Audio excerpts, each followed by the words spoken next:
작년에 제가 거의 5배를 한 거거든요. 외국인이 우리 한국 와가지고 결제하는 게 1조 정도 된다는 거예요. 예뻐지고 동안이고 싶은 거는 본능적인 유전자에 새겨진 거라고 생각해요.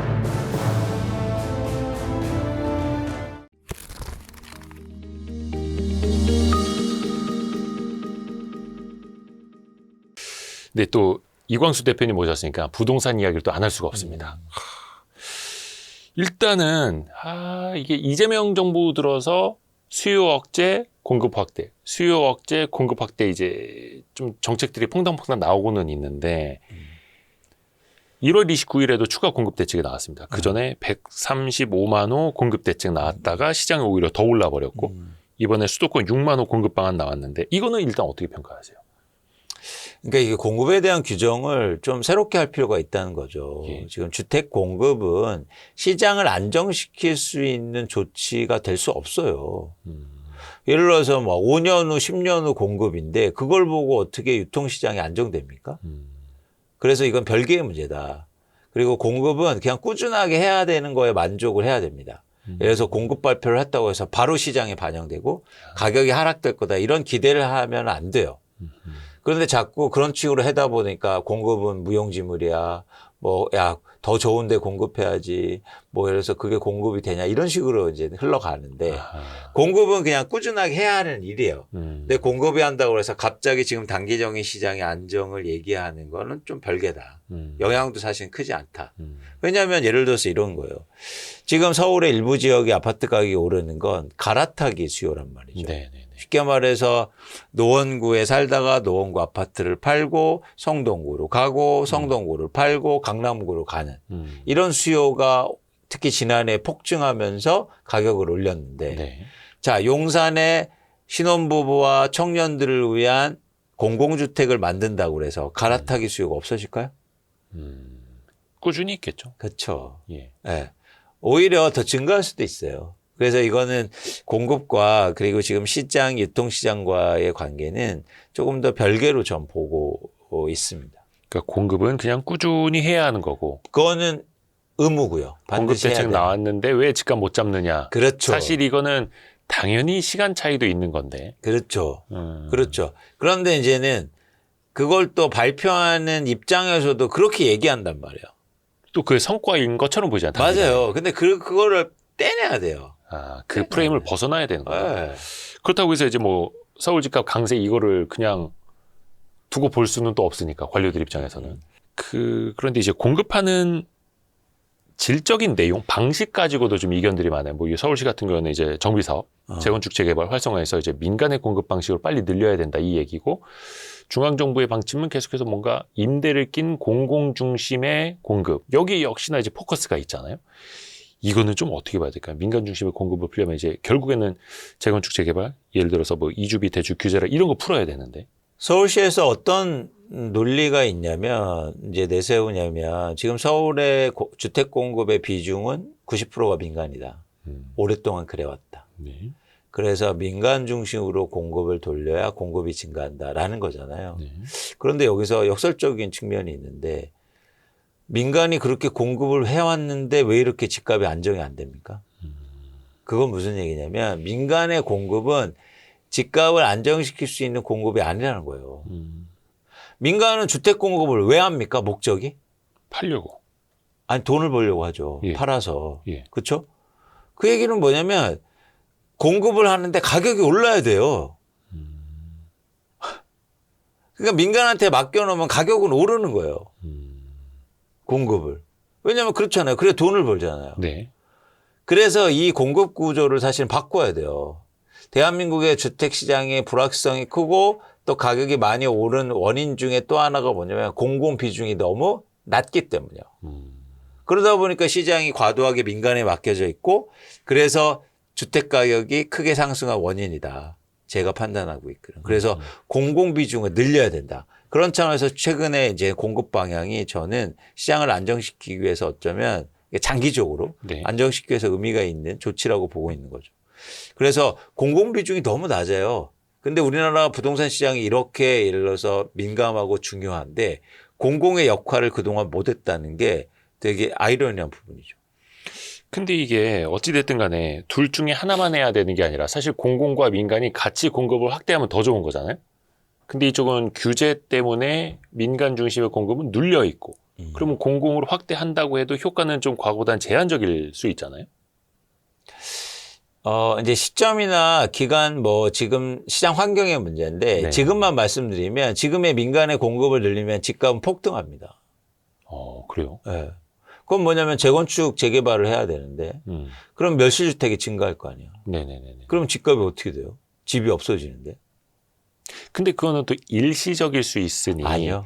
일시적인 상승을 좀 용인하더라도 장기적으로는 공급을 확대해야 된다 이런 논리도 있잖아요. 그렇지 않아요. 자산 가격은 한번 오르면 쉽게 내려가지 않습니다.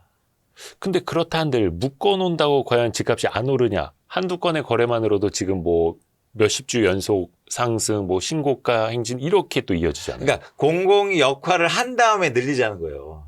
어, 같이 하는 게 아니라. 공공 역할이 어느 정도 공급을 늘려준 다음에 네, 풀더라도 그때 풀자. 그렇죠. 공공의 역할을 어느 정도 충분히 한 다음에 그 다음에 민간에 니네 해라고 하는 거죠. 공공의 역할을 이렇게 같이 말씀하신 것처럼 같이 하는 거 이상적이긴 하지만 네. 근데 그게 또 시장에 또 다른 부작용을 만들 수 있기 때문에 일단 공공의 비중을 어느 정도 많이 늘린 다음에 민간을 해도 늦지 않다. 그러면 이제 언제까지 지금 뭐 토지거래 허가구역도 그렇고 사실 이제 수요를 좀 억제해 놓은 규제 방식이 공급을 확대를 시켜놓고 이 공급으로 인해서 시장이 좀 안정되면 그때 규제도 풀겠다 이건데 공급 확대로 인해서 시장이 안정이 안 되고 있으면 네. 역설적으로 이 규제도 수요 억제책도 못 푸는 거잖아요. 그렇죠. 그럼 계속 잠겨 있는 거고 그렇죠. 매도 물량도 잠기는 거고 맞아요. 매물도 잠기고 맞아요. 그럼 뭔가 좀 어떻게 실타래를 좀 풀어야 되지 않겠습니까? 그게 이제 말씀하신 것처럼 매도 물량이에요. 그 실타래를 완전히 풀 수 있는 그 딱 코어에 뭐가 있냐면 매도 물량이 있어요. 그래서 집을 갖고 있는 사람들이 시장에 매물을 내놓으면 실타래가 풀리기 시작할 겁니다. 근데 그게 단기간으로 놓고 보면은 양도세 중과를 피하려는 그런 매물들일 텐데. 네. 그렇죠. 그래서 거기를 건드리고 있는 거죠. 근데 그거는 어찌됐든 간에 뭔가 억압하는 방식이잖아요. 이때까지 안 팔면 양도세 중과된다. 마지막 기회야 이런 방식이잖아요. 아니에요. 집을 왜 안 팔까를 생각해 볼 필요가 있어요. 왜 안 팔까? 그간 가장 큰 원인 중에 저는 정책의 신뢰가 없기 때문입니다. 그랬었죠. 그러니까 예를 들어서 지금 그러니까 중과세, 양도세 중과 규정은 4년 전에 있었는데 도입되는데 네. 계속 유예해 줘요. 예. 그러다 보니까 팔 이유가 없었어요. 그러니까 그 법의 특성뿐만 아니라 한국의 부동산 정책의 설계 자체가 그래요. 방향성이. 뭐냐면 이게 어느 때 되면 풀어줬다가 어때 되면 쪼였다가 막 이런단 말이죠. 신뢰가 없어요. 네. 그래서 지금은 그 개별 법의 방향성도 중요하지만 더하기 이재명 정부가 부동산 정책을 어떻게 바라보고 있느냐를 나타내는 굉장히 중요한 지점이라고 봐요. 그래서 여기에 대해서 예를 들어서 하기로 한 거 아니냐. 처음 법을 만들 때부터. 그러면 그거를 난 지킨다. 그 신뢰성을 확보하는 순간 사실은 집을 갖고 있는 사람들은 거기를 믿고 팔기 시작할 겁니다. 근데 그 양도세 중과 회피 물량이 나오더라도 5월 9일 계약분까지일 거고 그럼 이제 그 이후에 그래봐야 3개월인데 3개월 이후에는 또 어떻게 될 것인가를 또 봐야 되죠. 안 파는 사람들은 안 팔 거고 네. 그럼 매물은 계속 잠겨 있을 거 아니에요. 네.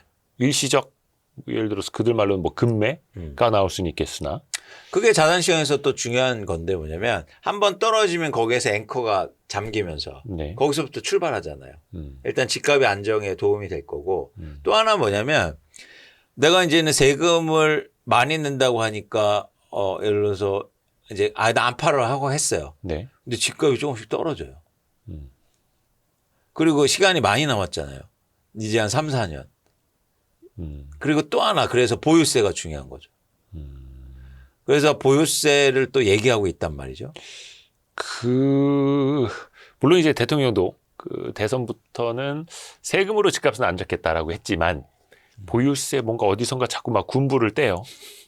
가능할 거라고 보세요? 저는 보유세 가능할 뿐만 아니라 필요하다고 봐요. 그래서 뭐 저는 이미 방향성이 잡히지 않았느냐. 이거는 다주택자에 대한 보유세요. 아니면 이제- 한 가구라도 고가주택에 대한 일단은 범위는 확장되고 그리고 투자로 보유하고 있으면 일단 보유세는 인상된다. 투자라면 이제 다주택자. 1주택자도 마찬가지로. 아, 실거주하지 않는. 네. 네. 근데 여기서 이제는 어느 게 가장 효과적이냐를 봐야죠. 그래서 이제 제 개인적으로 제안하는 게 이런 거거든요. 초고가 주택의 보유세만 올리자. 예를 들어서 50억 원 이상. 네. 그러면 시장의 효과가 되게 크게 나타날 수도 있습니다. 근데 예를 들어서 50억 이상의 주택이 물론 상징성은 있겠지만 50억짜리 집이 보유세 회피 물량으로 해서 예를 들어서 은퇴한 분들의 매도 물량이 나온다고 해서 그게 서울 집값 전반적으로 낮추지는 않을 거 아니에요. 그게 어떤 효과가 있냐면 네네네. 지금 아까 말씀드린 것처럼 갈아타기 수요가 있단 말이에요. 근데 지향점이 저 위에 있잖아요. 근데 지향점이 흔들리고 가격이 떨어져요. 이건 다른데 무조건 영향을 미칩니다. 한국이 항상 그래왔어요. 강남이 모든 걸 움직여요. 초고가 주택이 또. 거기가 예를 들어서 10억 오르면 아이고 우리도 올라야지 하면서 2억이 오르고 이런 상황을 반복해왔단 말이에요. 이거를 반대로 하자는 거죠. 그러니까 어떤 사람들은 저런 초고가 뭐 50억, 60억짜리 집은 그냥 논외로 치고 다른 세상으로 치고 1, 20억짜리 집이라도 잡아라라고 하는 분들이 있는데 그게 아니라는 아니에요. 거예요. 그동안 그렇기 때문에 안 된 거예요. 안 된 거예요. 그러게 요즘에 보면 이재명 대통령이 SNS에 부동산 관련된 코멘트 굉장히 자주 많이 올리고 있잖아요. 그러니까 계속 뭔가 지금이 마지막 기회입니다 이런 식으로 이야기를 해요. 그러면 그게 저 뒤에 뭐 큰 거 온다 이건데 진짜 그 뒤에 큰 거 있는 거예요? 아, 모르죠, 그건 제가. 잘 아시지 않습니까? 잘 알아. 잘 아실 것 같아요. 여쭤보는 건데. 근데 빈말은 안 한다. 빈말은 아니다. 빈말은 아니다. 근데 이 메시지를 잘 보실 필요가 있어요. 과거는 메시지가 예를 들어서 이렇게 일종의 상향식으로 갔단 말이에요. 그런데 지금 메시지가 하향식으로 들어오고 있어요. 상향식, 하향식이 어떤 차이예요? 그러니까 예를 들면 뭐 비서가 얘기하고 뭐 장관이 얘기하고 뭐 총리가 얘기하고 뭐 민주당이 얘기하다가 대통령이 얘기하는 식 있다면 지금은 대통령이 먼저 얘기해요. 이건 의지의 표명이죠. 그러니까 이렇게 상향식으로 가면 그 메시지가 흔들리잖아요. 바뀌기도 하고. 그렇죠. 근데 하향식으로 가면 메시지는 흔들리지 않고 그리고 바뀔 가능성은 현저히 낮습니다.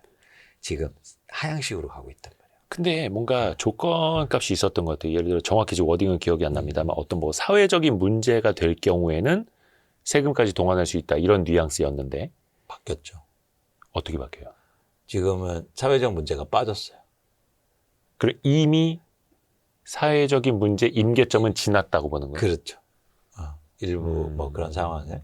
그리고 저는 지금 시점이 대통령은 중요하다고 생각해요. 지금. 시점이요? 2026년 상반기가.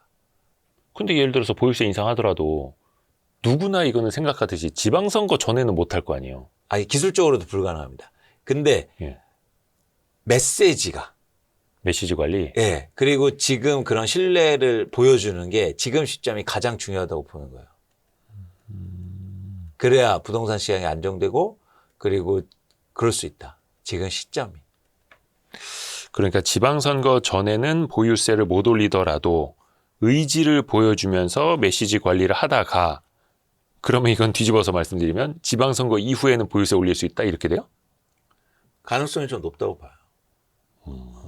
그때 막 보유세 얘기 나왔을 때 막 여당 내에서도 막 최고위원 회의에서도 막 이견 나고 막 안 된다고 막 이랬었잖아요. 그게 전형적으로 상향식으로 가는 거지. 근데 이제는 하향으로 내려오잖아요. 최근에 어떤 발언이 있었냐면 아까 똑같이 기자님 말씀하신 것처럼 네네. 아니 양도세 중과하면 안 팔면 된다. 버티면 된다. 그랬더니 바로 SNS에 뭐가 올라냐면 아니 갖고 있는데 세금 더 내야 되면 버틸 수 있을까요? 그러니까 갖고 있는 이득보다 네. 팔아서 얻을 수 있는 이득, 그러니까 팔아야 하는 이유가 크면은 이제 뭐 팔지 않겠네 이런 취지였죠. 그렇죠, 그렇죠. 대통령의 메시지가. 그 얘기는 정확하게 양도세와 보유세를 같이 가겠다는 거거든요. 그러니까 양도세 중과 더 이상의 유예는 없다. 그리고 버틸 거야 이랬더니 투자용에 대해서는 보유세 인상. 그렇죠. 버틸 거야 그랬더니 버티는데 돈 더 낼 걸요? 이렇게 된단 말이죠. 근데 그게 같이 가야 되는 게 사실 맞아요. 그러니까 양도세와 보유세 카드. 예. 이거는 그러면 다주택자한테는 거의 양방으로 가는 거네요. 그렇죠. 그래서 빨리 탈출하는 거 아닙니까? 근데 그러면 다주택자가 집을 팔면 시장이 진정이 됩니까? 혹은 값이 떨어질 수 있습니까? 당연히 유통시장에 매물이 증가하고 가격을 낮춰서 파니까 가격은 하향 안정화되는 거죠.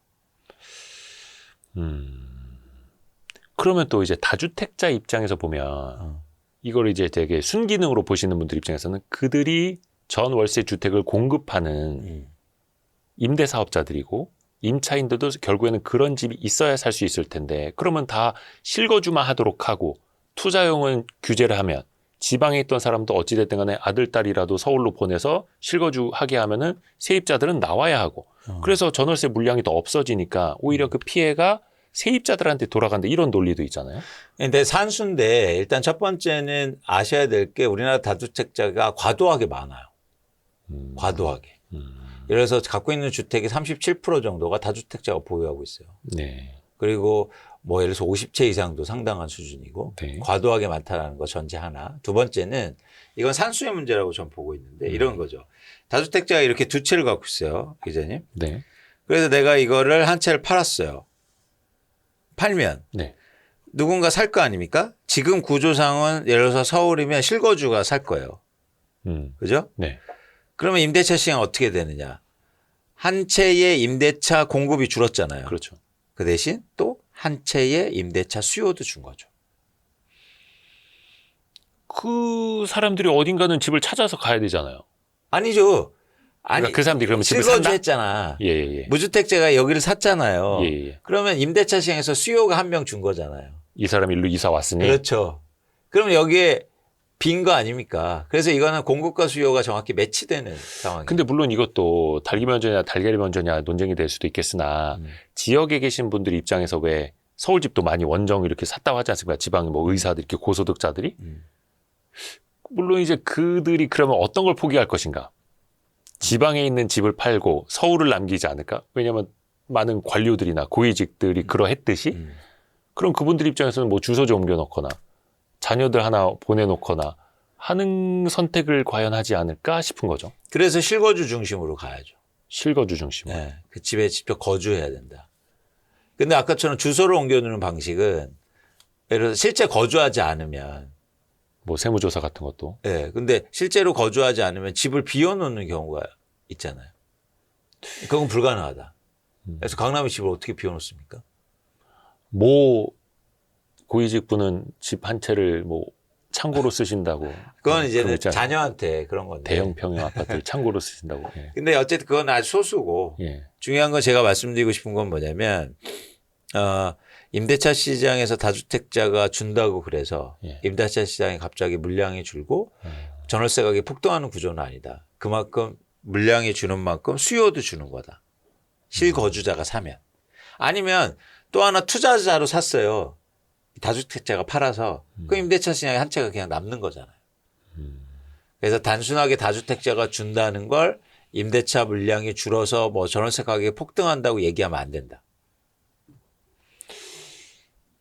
요것도 뭐 너무 깊이 들어가는 것 같아서 좀 죄송하긴 합니다만 이제 지역에 계시는 분들 입장에서는 나도 내 재산으로 서울에 집 하나 사고 싶은데 내가 지역에서 월세 살고 서울에 집을 보유할 수는 있는 거 아니냐 내 사유재산인데 또 이렇게 막 반문하실 세금을 내라는 거예요. 거기에 정당한 그러니까 세금을 뭐 불법은 아니다. 네. 세금 내라. 아니 세금 내시면 되잖아요. 아, 근데 이제 세금이 과도하다는 건데 과도하다는 건 과연 그거는 사회적 합의의 문제거든요. 사회적 합의. 그러니까 50%가 과도한 겁니까? 30%가 과도한 겁니까? 70%가 과도한 겁니까?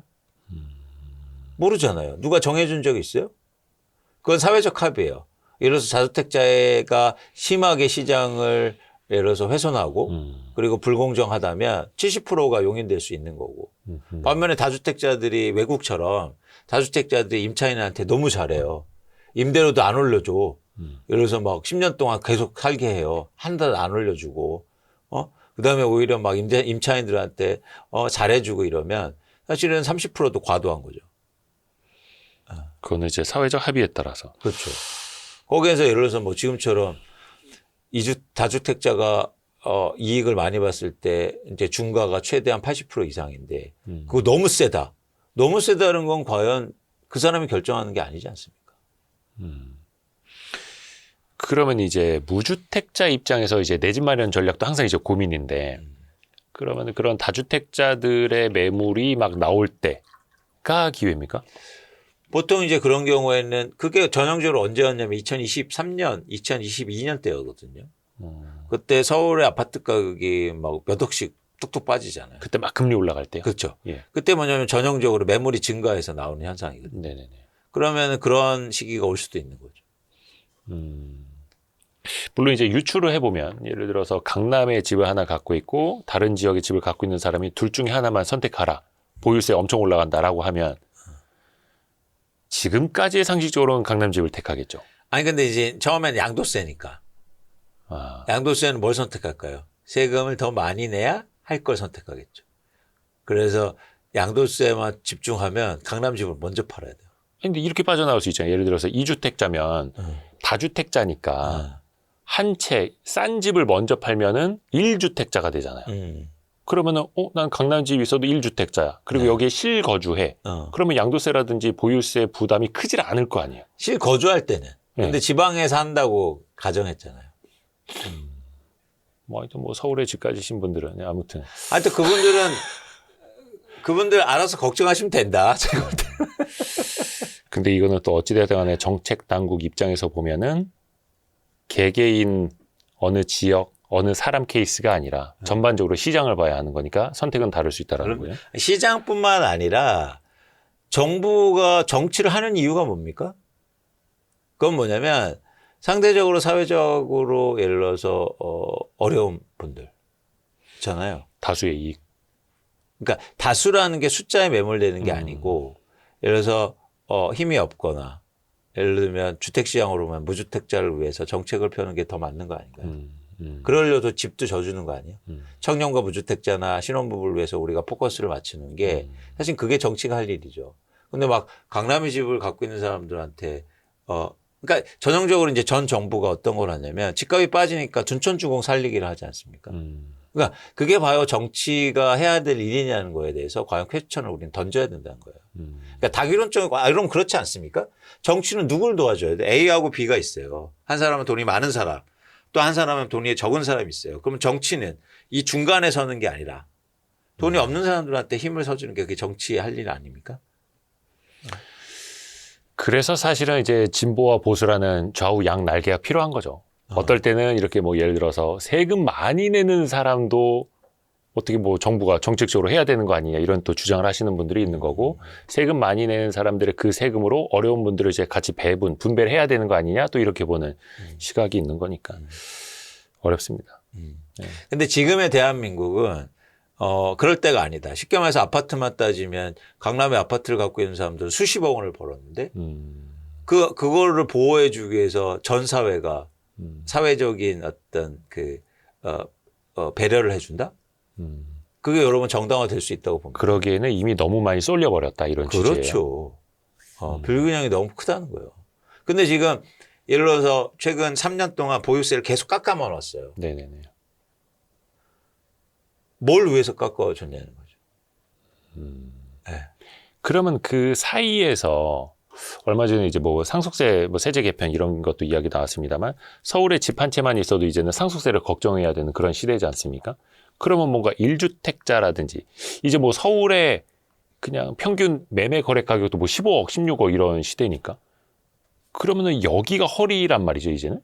물론 허리가 이제 거의 예전에 가슴까지 올라갔습니다만 그러면 여기는 뭔가 이게 표현이 어떨지 모르겠습니다. 피해는 없게 해야 되잖아요. 피해는 없이. 그래서 제가 개인적인 주장이지만 어쨌든 그래서 초고가 주택만 네네네. 보유세를 올리자.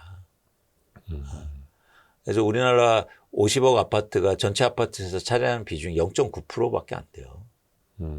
근데 그런 초고가 주택에 대한 과세를 하는 건 시장 안정화에도 도움을 뿐만 아니라 정당한 조치라고 저는 보는 거죠. 근데 그 0.9% 50억 이상 주택에 대한 보유세를 높이면 이게 또 시장 전반적으로 영향을 미칠 것이다. 저는 가능성이 크다는 거예요. 이거 50억 이상 주택의 보유세 인상에 대해서는 어떻게 좀 뭐 컨센서스가 있는 겁니까? 아니면 완전히 이제 아니 제가 대표님만의 주장하는 거예요. 아니 이게 왜냐면은 뭐 정책 토론회라든지 이렇게 해서 막 상향식으로 이제 반영이 될 수 있는 거잖아요. 그럴 수 있겠죠. 근데 이미 이 얘기를 대통령이 한번 했어요. 기자간담회에서. 50억 이상 어. 주택에 대해서. 아 그래요? 어떤 얘기를 했냐면 50억 이상에 대해서만 보유세를 부과해야 된다는 시중의 말이 있다. 그 이광수 의원님. 내가 한 말은 아니다. 아, 그래. 그렇게 대통령이 내가 한 말은 아니다. 이광수 대표님 유튜브 본 거 아닙니까? 모르겠습니다. 제가 처음에 얘기했죠. 제일 처음. 아 그래요? 또 영향력 있으신 분이어가지고 아니요. 진보를 위한 주식 투자 읽으신 거 아닙니까? 그분이? 여기에 그런 내용 없어요. 없나요? 아 이건 주식만 주식이구나. 있어요. 아, 주식만 이거 있어요. 진보를 위한 부동산 투자가 아니었구나. 오늘 이광수 대표님과 함께 네, 진보를 위한 주식 투자 이 책 내용도 같이 이야기를 해봤고요. 또 네. 많은 분들이 이제 이미 베스트셀러에서 저희 와이스트리지 뭐 홍보해드릴 이제 저기도 없겠습니다만 많이 또 사랑해 주십시오. 부동산 이야기까지 또 입체적으로 종합적으로 많이 들어봤습니다. 네. 너무 감사합니다. 아유, 고맙습니다. 예, 우리 광순의 복덕방 이광수 대표님 고맙습니다. 고맙습니다. 고생하셨습니다. 아, 감사합니다. 감사합니다.